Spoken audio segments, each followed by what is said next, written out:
और रोहिंग्याओं पर supreme court का रुख बेहद कड़ा यहां पर आया है सामने। इस वक्त की यह सबसे अहम खबर है। सुप्रीम कोर्ट ने कहा कि क्या हम अवैध रूप से आने वाले रोहिंग्याओं का स्वागत करें।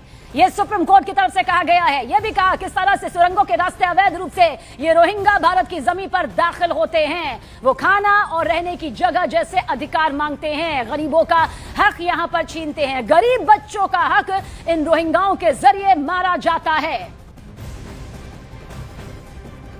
अनन्या हमारे सहयोगी ज्यादा जानकारी के साथ, कितना सख्त रुख सुप्रीम कोर्ट का रोहिंग्याओं पर आया है?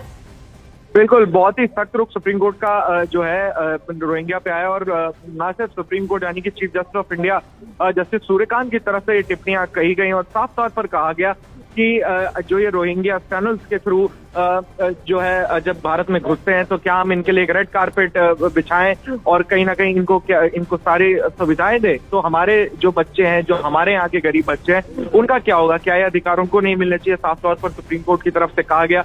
ये तक कहा गया कि नॉर्थ इंडिया के जो बॉर्डर्स हैं, जैसे कि असम वगैरह की तरफ जो बॉर्डर्स हैं भारत के, वो काफी सेंसिटिव हैं और इस बात का ध्यान हमें रखना चाहिए। साफ तौर पर एक पिटीशन सुप्रीम कोर्ट की पास की, हेबियस कॉर्पस पिटीशन थी, जिसमें कहा गया कि रोहिंग्या जो है वो गायब हो रहे हैं। और इस पर सुप्रीम कोर्ट की जो है सख्त टिप्पणी कहीं ना कहीं आई और सुप्रीम कोर्ट की तरफ से साफ तौर पर बड़ा सवाल उठाया गया कि क्या इनके लिए रेड कारपेट बिछा देना चाहिए। और बड़ा रुख और सख्त रुख देखिए सुप्रीम कोर्ट की तरफ से कहीं ना कहीं रोहिंग्या पर आज की जो हियरिंग है उसमें आया है। अनन्या, बहुत शुक्रिया जानकारी के लिए आपका। तो हमारे सहयोगी अनन्या जानकारी देते हुए कि किस तरह से सुप्रीम कोर्ट का सख्त रवैया, सख्त लहजा यहां पर सामने आया है रोहिंग्याओं पर।